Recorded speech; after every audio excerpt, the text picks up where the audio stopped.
진정한 친구를 찾습니다. 그런 제목으로 하나님의 말씀을 전가하겠습니다. 여러분, 진정한 친구가 있습니까? 내 마음의 아픔을 다 털어놓을 수 있는 친구가 있는가? 나의 깊은 절망과 답답함을 다 토로할 수 있는 그런 친구가 있는가? 나의 깊은 비밀을 속속들이 다 고백할 수 있는 그런 진실한 친구가 나에게는 있는가? 오늘 본문의 말씀, 진실한 우정의 모델 다윗과 요나단의 이야기입니다. 오늘 성경은 큰 감동과 울림을 줍니다. 어쩌면 팽팽한 긴장관계를 가져야 될 두 사람이 진정한 친구의 삶을 살아가는 모습을 보여주죠. 원수가 되어야 할 두 사람이 가장 사랑하는 우정의 관계를 발전시켜 나가고 또 우리에게 참 감동을 주는 것이 바로 본문의 하나님의 말씀입니다. 자, 오늘 이 말씀 속에서 우리는 진정한 친구, 너무나 아름다운 우정을 어떻게 가지고 이걸 유지하고 지켜나갈 수 있을까 하는 그런 하나님의 말씀을 교훈으로 이제 받기를 원합니다. 자, 첫 번째입니다. 우정은 마음과 마음이 하나로 묶여 있는 것이다. 우정이 뭘까? 마음과 마음이 하나로 묶여 있는 것입니다. 오늘 1절에 보니까 다윗이 사울에게 말하기를 마침에 요나단의 마음이 다윗의 마음과 하나가 되어 그랬습니다. 하나가 됐다. 자, 하나가 되기 참 어려운 사람들이죠. 다윗과 요나단은 공통점, 또 정신적인 공통점이 참 되기가 어려운 그런 사람들입니다. 잠언 4장 23절 우리가 잘 아는 말씀, 무릇 지킬 만한 것보다 내 마음을 지키라. 생명의 근원이 이에서 남이니라 그랬습니다. 자, 이 사울 왕과 다윗의 관계, 어쩌면 이제 적의 관계가 되죠. 근데 그 적의 아들입니다.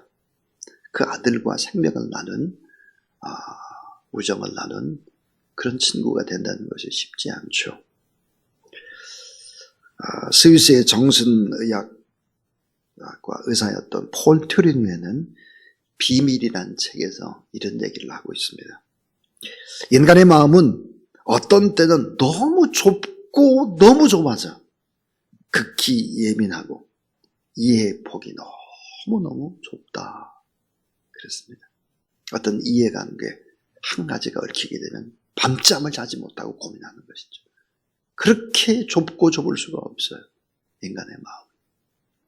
또 하나는 이렇게 말해요. 인간의 마음 때로는 지구보다 우주보다 넓어서 모든 것들을 다 받아들이고 품을 수 있는 폭이 넓다 그랬어요. 자, 너무 좁아요. 또 어떤 때는 너무 넓어요.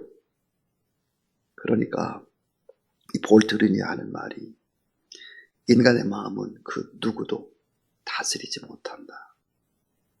하늘보다 우주보다 더 큰 분이 계셔야 되고 아주 작은 것, 미세한 것까지도 품을 수 있는 분이 계셔야 되는데 인간은 없다. 그래서 이 인간을 품을 수 있는 그런 마음은 오직 예수 그리스도의 마음밖에 없다 그랬습니다.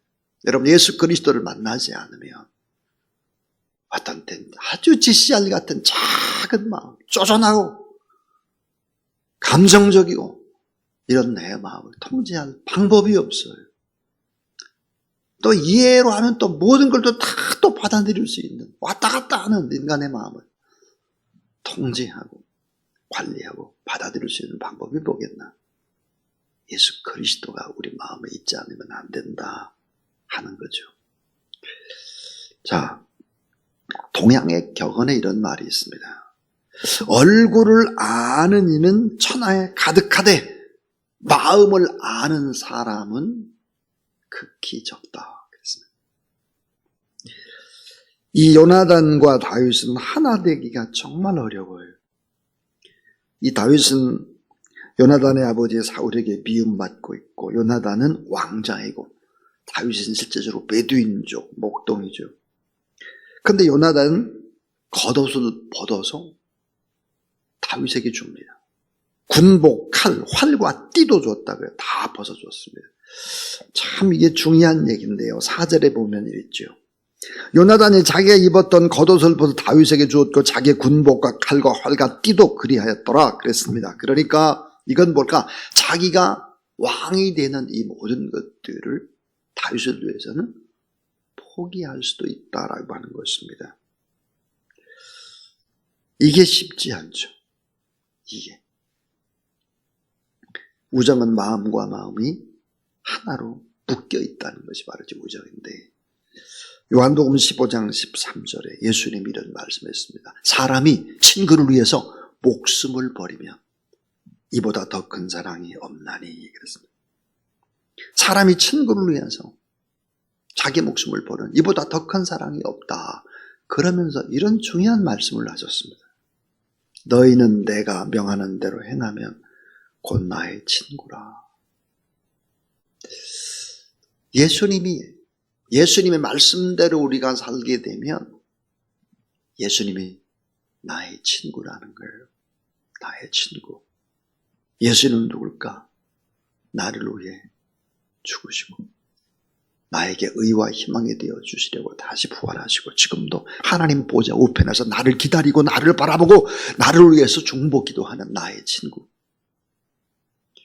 진정한 친구가 언제나 희생 없이는 불가능한 거죠. 가진 자, 높은 자가 스스로 낮아져서 자기 욕망과 자기 이익을 포기하는 것이죠. 기득권을 다 내려놓는 것입니다. 예수님처럼. 그러니까 다윗도 정말 훌륭하지만 다윗보다도 더 훌륭한 사람 누굴까? 당연히 요나단입니다. 요나단의 마음이 너무 아름답죠. 우정이란 이렇게 마음과 마음이 하나로 묶여 있다는 뜻이다. 근데 이 묶여 있는 방법은 위에 있는 자, 가진 자가 더 낮아지지 않으면, 예수 그리스도가 하나님의 자녀이지만 인간의 모습으로 내려오지 않으면 진실한 우정은 갖기 어렵다. 두 번째입니다. 우정은 자신의 생명같이 사랑해야 깊어진다는 거예요. 왜 친구가 없을까요? 희생하는 사랑이 없어서 그러죠. 우정이라고 하는 것이 뭘까요? 산길과 같아서. 우정이 산길과 같대요. 그래서 계속 오고 가고 그렇게 해야 그 산길이 끊이질 않는데, 오고 가지 않고 갖고 가지 않으면 어떻게 될까요? 풀이 나고 다 산이 되고 마는 거예요. 길이 없어져 버려요. 자, 오늘 1절 말씀해 보니까 그랬어요.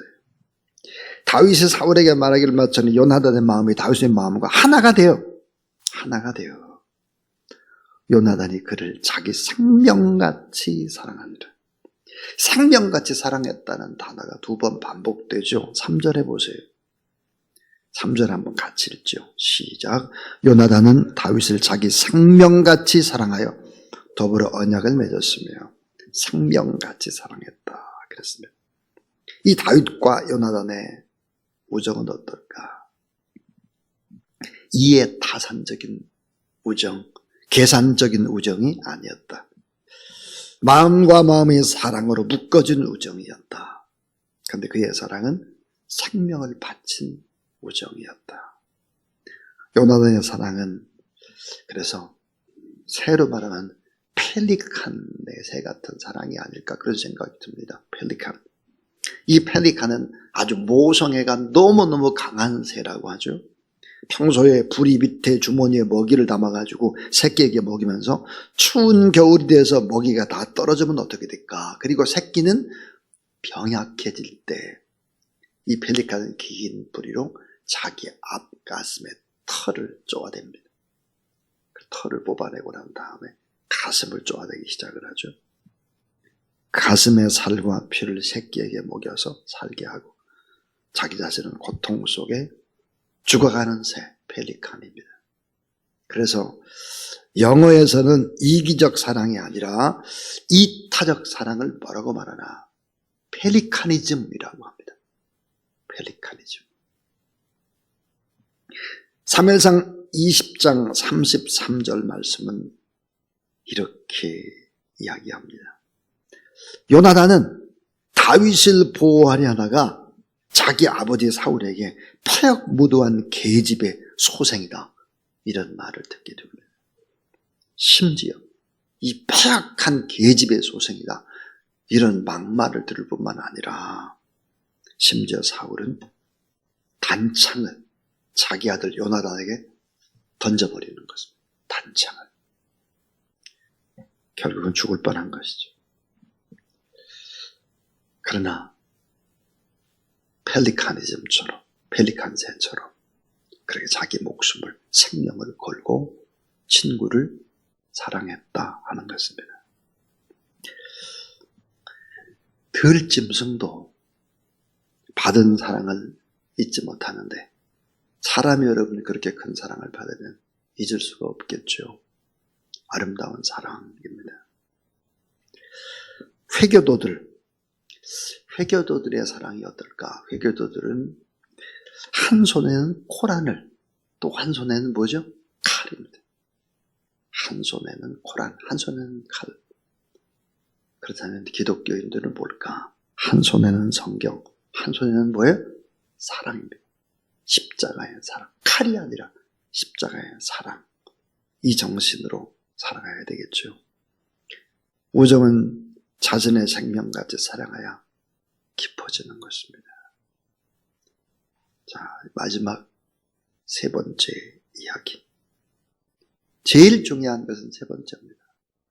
아무리 인간적으로 사랑을 하고 아무리 인간적으로 베풀고 이렇게 해도 생명력이 길지를 않습니다. 하나님과 관계가 없는데 어떻게 생명력이 길 수 있어요? 생명력이 기르려면 어떻게 될까?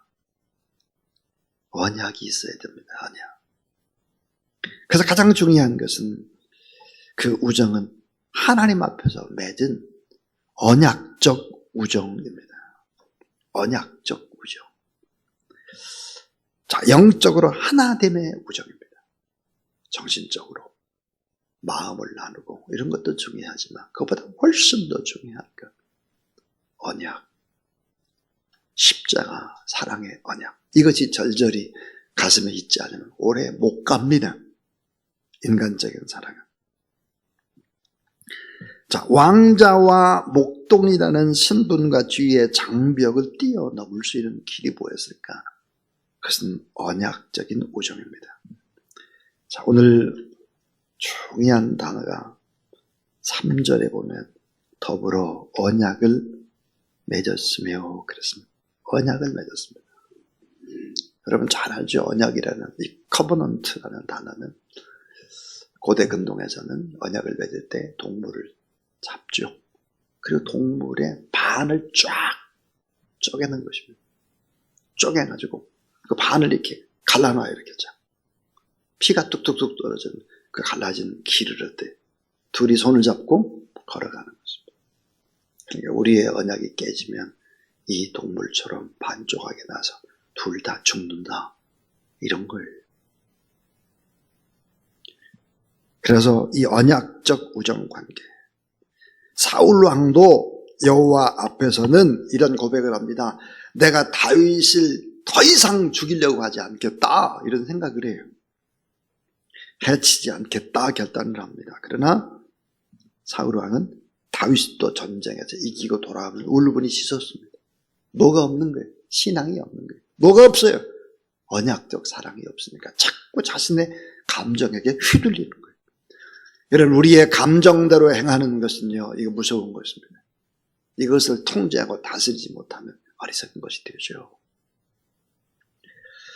요나단과 다윗은 언약을 맺습니다. 감정을 뛰어넘는 절대의 언약이죠. 이 요나단과 다윗의 언약은 언제까지 계속될까요?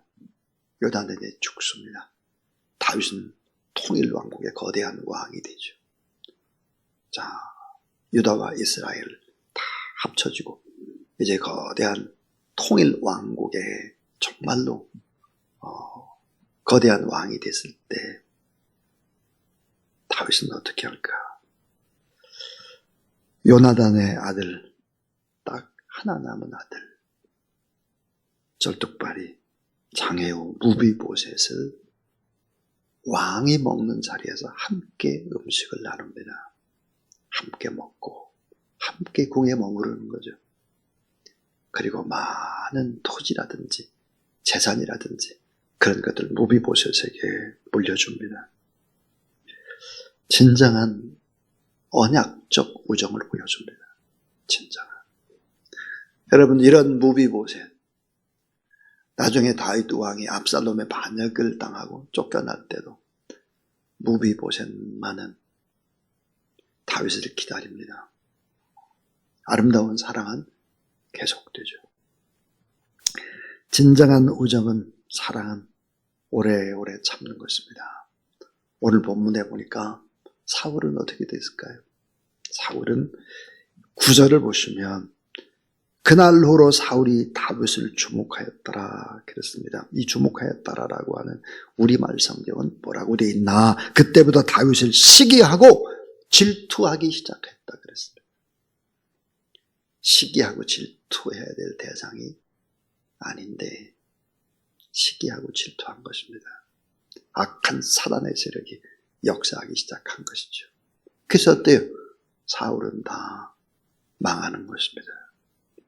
이런 감정, 이 감정을 다스리는 언약적 사랑이 우리 안에 있지 않으면 안 된다 하는 것입니다. 오늘 제104회 3.1점 기념 예배를 우리가 드리면서 생각해야 될 것이 있습니다. 우리의 진정한 친구 되신 예수 그리스도는 우리를 위해 죽어주셨습니다. 그리고 우리를 친구 삼았죠. 나라와 민족을 위해서 하나님 미랄처럼 죽어간 사람들이 얼마나 많습니까?